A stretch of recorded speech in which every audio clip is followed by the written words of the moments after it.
1 Jean, chapitre 3, à partir de 1.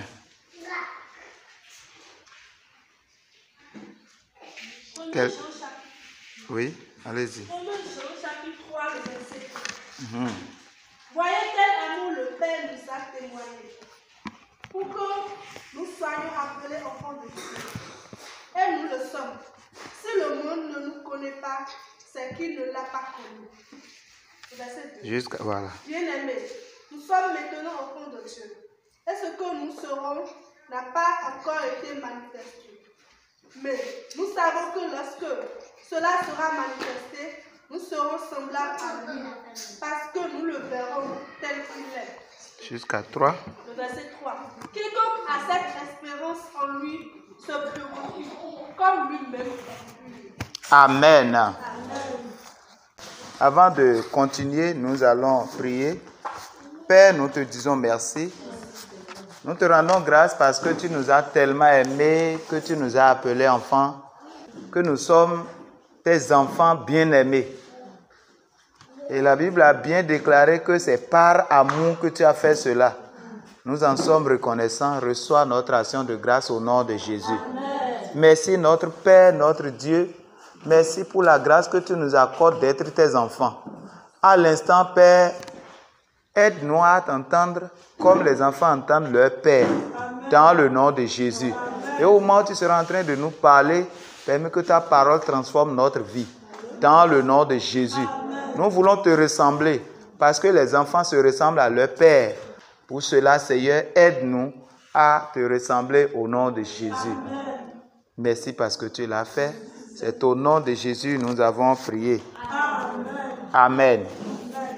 Nous venons d'entendre tout à l'heure dans 1 Jean chapitre 3, versets 1 à 3, que c'est par amour Dieu nous appelle ses enfants. Oui, nous sommes vraiment ses enfants. Qu'est-ce que cela veut dire? Être enfant de Dieu, c'est inadmissible. C'est gros français ça là. C'est-à-dire, on ne peut pas comprendre comment un homme peut être enfant de Dieu. Ça dépasse l'entendement de l'homme. Des fois, c'est déjà devenu familier à nous, si bien que on n'a pas le sens de ce que cela veut dire. Je suis l'enfant de mon père, c'est facile. Je suis l'enfant de ma mère, c'est facile. Mais être l'enfant de Dieu, c'est trop fort. Pour ceux qui s'attachent à la loi, pour ceux qui s'attachent à la recherche, à la théologie, pour ceux qui s'attachent à la recherche de Dieu ou bien à la religion. Ce n'est pas vrai qu'un homme peut être enfant de Dieu. Parce que la religion, c'est l'association des hommes qui sont à la recherche de Dieu sans Dieu. Voilà, donc ceux qui se regroupent, qui sont en train de chercher Dieu, mais sans Dieu, sont dans la religion et ils se forment des lois et des prescriptions qu'ils vont suivre. Mais ceux qui sont enfants de Dieu ne sont pas dans la religion, ils ne sont pas religieux. Dieu a annoncé dans le livre de Psaume, il dit aujourd'hui, je t'ai engendré, tu es mon fils. Tu es mon fils aujourd'hui, depuis l'Ancien Testament. Je suis ton père et tu es mon fils. C'est parce que le temps ne va pas suffire et ce n'est pas étude biblique. Aujourd'hui, le thème, comme on l'a commencé, vous êtes enfants de Dieu. Et comment nous sommes devenus enfants de Dieu? Une seule personne est enfant de Dieu ou le Fils unique de Dieu. C'est Jésus-Christ. Si vous faites attention, vous allez lire dans l'Ancien Testament, on parle des fils de Dieu, du Fils de Dieu. Comme j'ai l'habitude de le dire, l'Ancien Testament, c'est la prophétie qui s'est accomplie dans le Nouveau Testament. Donc, cela a été prophétisé depuis longtemps. Si bien que les prophètes voulaient voir la période où les gens seront vraiment les enfants de Dieu. Et Jésus-Christ, qui est le Fils unique de Dieu, qui était sa parole, est venu sur la terre. Parce qu'aucun homme n'était enfant de Dieu. On était tous esclaves de Dieu. Voilà pourquoi dans l'islam, ils disent que ceux qui sont des croyants musulmans sont des esclaves de Dieu. Dites-moi si un esclave peut hériter quelque chose de son maître. C'est une question. Dans une maison, il y a des domestiques, il y a des bonnes et il y a des esclaves. Dans la même maison, il y a le père qui est le chef, le maître de tous ceux-là, a des enfants. Dans cette maison, donc, il y a esclaves, il y a serviteurs, il y a tout ça. Mais dans le même temps, il y a le fils du propriétaire qui peut gagner l'héritage de ce père. Est-ce que c'est les fils, c'est les enfants de ce père ou bien les esclaves, les bonnes qui sont dans la maison? C'est une question. C'est les fils. Amen. Dans la loi, tous les hommes sont des esclaves de Dieu. Mais Dieu veut que l'héritage qu'il possède, qui est le royaume de Dieu, appartienne à tous les hommes. Voilà pourquoi il a envoyé son Fils unique, Jésus-Christ, afin qu'il nous transfère le gène. Quand on dit gène, c'est comme la semence. C'est comme pour avoir, je donne un exemple, ceux qui sont dans le domaine agricole, ceux qui sèment de maïs, il y a des variétés de maïs ou de haricots. On veut telle variété de haricots ou de maïs. Qu'est-ce qu'on doit faire? On doit aller chercher des maïs de cette qualité-là et semer. Ou bien, l'année qui va suivre, ces maïs vont se multiplier et donner la nature, la qualité qu'on veut. C'est ce que Dieu a fait. Dieu veut que la nature que lui possède remplisse toute la terre. Dieu est saint. Il est sans péché. Et il veut que tous les hommes aussi soient ainsi. Voilà pourquoi il a envoyé sa parole. Et on a déjà vu ça la fois passée. La parole de Dieu, c'est lui-même. C'est pourquoi il a fait la réconciliation avec les hommes par sa parole qui est devenue Jésus-Christ. Et cette parole est appelée le Fils de Dieu. Dieu maintenant veut semer son Fils pour que lorsque son Fils va pousser, il donne beaucoup de fils de Dieu qui seront à l'image de Dieu. Je ne sais pas si je parle français terre à terre. Est-ce qu'on comprend? Voilà. Donc, voilà le système. Et comment il a semé? C'est à la croix. Quiconque n'accepte pas la mort de Jésus-Christ à la croix, son enterrement et sa résurrection, ne peut pas bénéficier de cette grâce de devenir enfant de Dieu. Parce que le Fils unique de Dieu, c'est Dieu lui-même. Mais nous qui l'a transformé à ses fils, nous sommes des fils par adoption. Nous allons lire dans Galates chapitre 4, verset 6. Qui a vu ça rapidement? Ou bien on peut lire à partir de 4 jusqu'à 6. Galates chapitre 4, à partir de 4 jusqu'à 6. Qui a trouvé ça? Galates 4, oui. verset 6. À partir de 4 à 6 quoi. Okay. Oui. Mais lorsque le moment fixé par Dieu est arrivé, Oui. il a envoyé son Fils, né d'une femme et placé par sa naissance, Oui. sous le régime de la loi, Voilà. pour libérer ceux qui étaient soumis à ce régime. Il nous a ainsi permis d'être adoptés par Dieu comme ses fils. Puisque vous êtes ses fils, Dieu a envoyé dans le cœur l'esprit de son Fils qui crie Abba, c'est-à-dire Père. Amen. Amen. Amen. Vous ne pourrez jamais imaginer la joie que cela procure d'être enfant de Dieu. Peut-être c'est trop familier qu'on n'a pas compris. Regardez, le président de la République s'appelle M. Patrice Talon. Ou bien, voilà. Et c'est lui qui gouverne tout le pays. Et lorsqu'il va quelque part regarder la foule qui l'entoure, il est le président de tout le pays. Mais dans le même temps, il a ses propres enfants génétiques. Ceux-là vont le voir comme président de la République ou comme son père, leur père. Je ne sais pas si vous comprenez. Dans le même temps, il est le président de ses enfants, mais au-delà de cela, il est le père de ces enfants-là. Je ne sais pas si c'est un peu compliqué. Voilà. Donc, Dieu est le créateur de tous les hommes. Il est le créateur de tous. Mais dans le même temps, il est notre Père. Adonai, le Dieu créateur, l'univers est dans ta main, Seigneur. Éternel est ton nom, Adonai. Adonai, le Dieu créateur, l'univers est dans ta main, Seigneur. Éternel est ton nom, Adonai. Adonai, le Dieu créateur, l'univers est dans ta main, Seigneur. Éternel est ton nom, Adonai.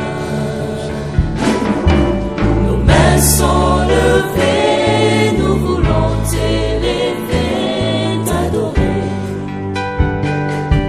et te célébrer, Adonai. Tu es le Père de tous ceux qui ont le Fils en eux, tu es Dieu. Tu remplis les cieux, Adonai. Nos mains sont levées, nous voulons t'élever, t'adorer et te célébrer, Adonai. Tu es le Père de tous ceux qui ont le Fils en eux, tu es Dieu. Tu remplis les cieux, Adonai. Tu es le Père de tous ceux qui ont le Fils en eux, tu es Dieu. Tu remplis les cieux, Adonai. Tu es le Père de tous ceux qui ont le Fils en eux, tu es Dieu. Comment il est notre Père, nous sommes ses enfants. Ce n'est pas la loi. La loi n'a pas cette capacité de nous transformer en ses enfants. Voilà pourquoi la première des choses que Jésus-Christ va faire en venant sur la terre, c'est de nous libérer de la loi, de nous libérer du joug de la loi. C'est ceux qui sont dans la religion judaïque qui peuvent comprendre le sens de la loi et de la grâce. La loi nous rend esclaves. Mais quand Jésus est venu, il nous a libérés de cela. Est-ce que quelqu'un peut lire? Et ce n'est pas la croix. Quelqu'un rapidement pour nous lire, pour qu'on comprenne. Galates chapitre 3. Galates 3. Quelqu'un pour lire le verset 10. Et on va aller, je veux 10, 13. Galates 3, 10, 13. Pour qu'on aille vite, sinon j'allais dire qu'on lise tout. Oui, allez-y. Verset 10. Oui. En effet, ceux qui continuent leur obéissance à la loi tombent sous le coup de la malédiction. Vous voyez? Donc tous ceux qui continuent la loi, nous respectons ce que Dieu a dit dans la loi. Il dit, ils sont sous la malédiction. Car il est écrit, maudit soit l'homme qui n'obéit pas continuellement à tout ce que Dieu a écrit dans la loi. Tu ne dois pas tuer, tu ne dois pas mentir, tu ne dois pas faire ci, tu ne dois pas faire ça. Et lorsque la femme a eu ses règles, elle est souillée dans la loi. Amen. Lorsque la femme met un enfant au monde, elle est souillée. sous la loi. Donc, lorsque tu veux obéir à la loi, tu es sous la malédiction parce que tu ne peux pas obéir à 100% à la loi. Et lorsque tu obéis à 99,99% à la loi, tu es maudit. Je ne sais pas si c'est compliqué. C'est très fort qu'aucun homme sur la terre ne peut être sauvé en comptant sur la loi. Et c'est sur ça que les religions comptent. La loi, la loi, la loi. Même ceux qui enseignent cette loi n'arrivent pas à pratiquer ça. Amen. Amen. Donc quand Jésus est venu, le verset 13 maintenant. Le Christ nous a libérés. Amen. Amen. Le Christ nous a libérés de quoi? De cette malédiction venant de la loi. Oui. Que la loi faisait peser sur nous en prenant la malédiction sur nous à notre place. Amen. Il est en effet écrit. Oui. Maudit est quiconque est pendu au gibet. Vous voyez, non? Donc, il y a un problème et il y a l'antidote. Il y a son remède, son médicament. La maladie est là et Dieu a envoyé en même temps le médicament. Il a dit, maudits sont ceux qui sont sous la loi. Parce qu'en voulant respecter tout ce qui est prescrit par la loi, on rate une seule chose, nous sommes sous la malédiction. Et dans le même temps, il est écrit, toujours dans l'Ancien Testament, il est écrit que tous ceux qui sont pendus sur le poteau, sur la croix, sont maudits. Pour que nous soyons libérés de la malédiction, Christ a pris notre malédiction à la croix. En mourant à la croix, la malédiction qui devrait nous revenir à cause de la loi, à cause des prescriptions, même dans nos familles, il y a des choses, des fétiches depuis notre... Quelle famille au Bénin ici n'a pas son fétiche ou bien n'a pas ce problème? Il n'y en a pas. Nous sommes sortis des familles où nous sommes sous la malédiction. Mais Jésus, connaissant cela, a pris tout ce qui revient comme malédiction en charge sur lui-même. Et il est allé à la croix. En le clouant à la croix, il détruit tout ce qui est malédiction qu'il a déchargé. Il nous a déchargé de cela. Tout ce qui est malédiction, il a cloué où? Sur la croix. Et désormais, la malédiction ne pèse plus sur nous. C'est pourquoi aucun homme sur cette terre, dans le ciel, sur la terre et sur cette terre ne peut nous maudire. Ça va travailler. Je vous ai dit et je consigne, si vraiment on est ancré en Christ, il n'y a même pas cette puissance occulte, même dans l'eau, partout, qui peut se lever pour dire qu'il va vous attaquer, ça va agir sur vous. C'est impossible. Pourquoi? Ça agit sur ceux-là qui sont dans leur réseau.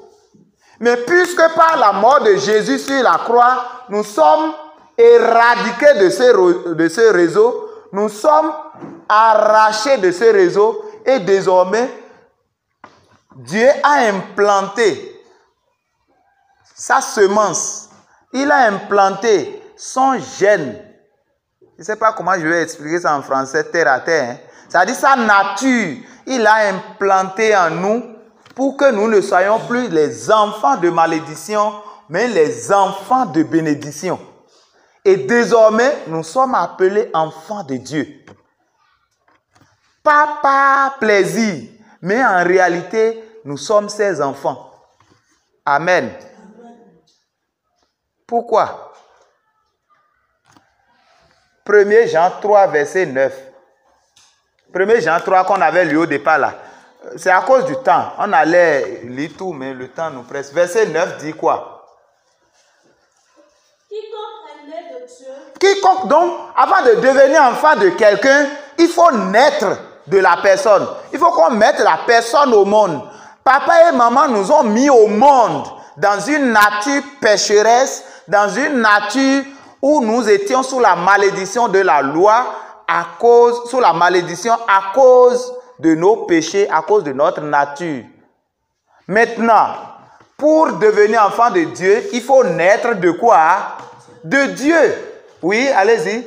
Quiconque est né de Dieu ne pratique pas le péché. Quiconque est né de Dieu ne pratique pas le péché. Oui. Parce que la semence de Dieu demeure en lui. Ah, parce que la semence, la nature, le gène ou bien le gemme, comment je vais dire ça pour qu'on comprenne? C'est-à-dire la graine, la semence, la nature de Dieu est en la personne. Oui, c'est bon, 10. Et il ne peut pécher parce qu'il est né de Dieu. Parce qu'il est né de Dieu, il n'est plus de l'autre réseau. Donc désormais, il faut qu'on se voit chaque fois qu'on marche, nous sommes enfants de Dieu. Et l'enfant de Dieu, les enfants de Dieu ne peuvent pas faire ce que font les enfants de Satan. Et partout, il y a les enfants de Dieu, même les sorciers aussi savent qu'ils sont petits. Ils sont trop petits de s'approcher de là. Ils auront peur, ils vont commencer par faire quoi? Par vous entraîner à devenir comme eux, avant de vous atteindre. Vous voyez, si les bandits, ceux-là, voulaient atteindre votre maison, c'est les enfants, les jeunes de votre maison qui vont commencer par attirer pour qu'ils soient leurs amis, quoi. Ils vont commencer par les apprendre comment on fume, comment on fait les choses des enfants de Djabi, jusqu'à ce qu'ils deviennent des amis et ils commencent par opérer dans vos maisons. Amen. La puissance de Satan ne peut jamais nous atteindre si nous ne sommes pas dans leur réseau. Et à partir de maintenant, nous sommes des enfants de Dieu. Et si nous sommes des enfants de Dieu, nous sommes des héritiers de Dieu. Ça veut dire tout ce que Dieu possède nous appartient. Le royaume de Dieu, même la puissance, même tout ce que Jésus faisait, il dit on peut le faire. Si vraiment on peut grandir dans cette nature. Sinon, si nous sommes comme ça et nous ne grandissons pas, ça serait un peu grave pour nous parce qu'on ne pourra pas jouir de l'héritage que nous avons. Donc, avant de finir, lisez Galates 4, 1. Galates 4, 1. Oui. Ils sont ce que je veux dire. Il a dit. Donc, on va donner un exemple pour qu'on comprenne. Oui. Aussi longtemps que l'héritier est un enfant, il ne se distingue en rien d'un esclave. Ah, vous voyez, non? Donc, un enfant, si tu es toujours... c'est vrai, tu es l'enfant de ton père, mais tu es toujours petit, tu es ignorant. Tu peux avoir, ton père peut avoir des milliards dans le compte bancaire. Le véhicule, là, c'est pour toi. La maison, l'étage, là, c'est pour toi. Mais tu es encore petit. On confie le truc, là, aux huissiers ou bien qui, là. Tant que tu es petit, on ne va jamais te confier ça. Parce que si on te confie, tu ne vas pas connaître sa valeur, son utilité. Et comment tu vas l'utiliser. Tu es comme esclave. Et ce qui t'appartient, la personne peut te passer ça. Ta propre maison, on peut te louer ça. Tu seras en train de payer. Or, c'est ta maison.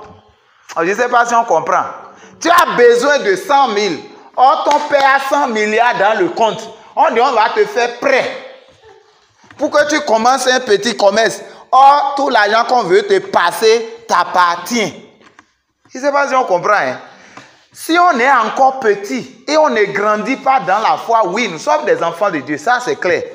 Mais tant qu'on ne va pas grandir, on n'est pas différent d'un esclave. Je ne sais pas si on comprend. Nous sommes nés de Dieu, nous sommes des enfants de Dieu, mais pour jouir de l'héritage, il faut qu'on apprenne à grandir dans cette nature d'enfant de Dieu. Amen.